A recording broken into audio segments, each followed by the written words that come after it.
We live in a world where most of us are remarkably efficient at earning money, yet surprisingly poor at spending it. We negotiate our salaries, compare interest rates, and try to be responsible with our budgets, only to turn around and spend significant amounts on things that provide fleeting happiness for just a few days. The real problem isn't that you aren't making enough. It's that you are misallocating your resources. The research is clear, and quite frankly, a little uncomfortable. It is not the amount you spend that determines your happiness, but rather how you spend it. Psychologists have termed this strategy happy money. By applying a simple filter, 5 specific, science-backed questions, to your purchases, you can stop treating money as a mere scoreboard and start using it as a strategic tool for a happier life. The first question you must ask is, does this purchase buy me time, or steal it? We often systematically undervalue time, trading hours of our lives for material goods that eventually lose their luster. Imagine buying a large house in the suburbs to upgrade your life, only to find that you have essentially upgraded your commute, losing 90 minutes a day in traffic. That is a trade-off of life for square footage.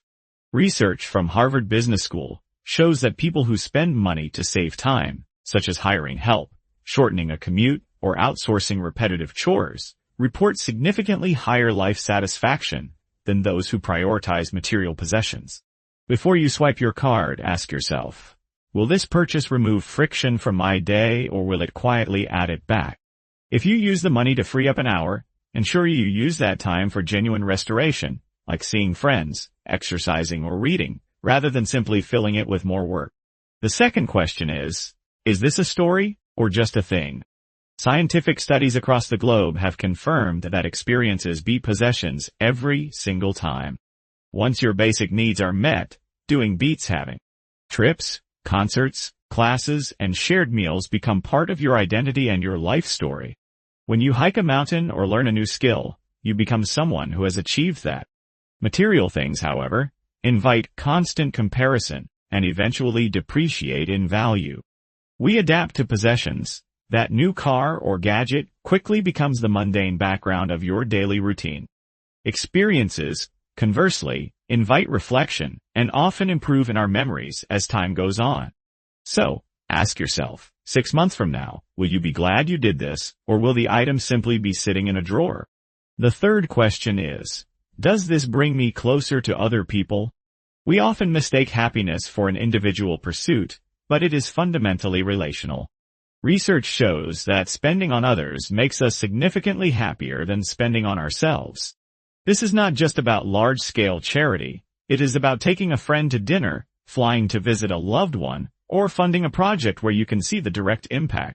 Crucially, the happiness boost is strongest when you choose freely, driven by genuine care rather than guilt. When you spend on yourself, the joy often plateaus, but shared joy compounds. Spending that brings people together is one of the highest yield investments you can make. The fourth question addresses a psychological trap known as hedonic adaptation. Can I make this a treat instead of a baseline? The first time you experience a luxury, it feels incredible. The 10th time, it feels normal. The 20th time, it is expected. Frequency kills enjoyment. If everything in your life becomes special, then nothing truly is. You don't have to eliminate pleasure, but you must protect it from becoming routine. Structure your indulgences as occasional treats rather than permanent lifestyle upgrades.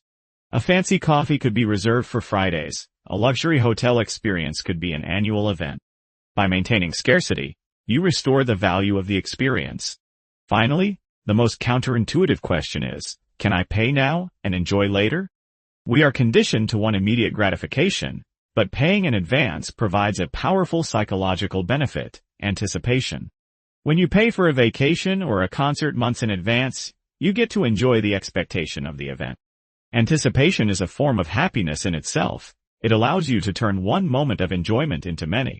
Furthermore, by the time the experience arrives, the pain of paying is already gone, allowing you to fully immerse yourself in the moment without worrying about the cost. Front-loading the cost and back-loading the joy is a masterclass in emotional strategy. Smart people don't just earn wisely, they spend wisely. Before your next purchase, pause for 30 seconds and run it through these 5 questions. Does it buy you time? Is it an experience that builds your life story? Does it foster connection? Is it a treat, not a habit? And can you pay for it in advance? If a purchase hits 3 or more of these criteria, you are likely making a fantastic move. If it scores 0, you are dealing with quiet leakage, money slipping away without providing any real return on your happiness. Remember, money itself cannot buy happiness, but spending it with intention and strategy absolutely can. Stop treating your finances as a source of stress, and start using them to build the life you actually want to live. Have a nice day.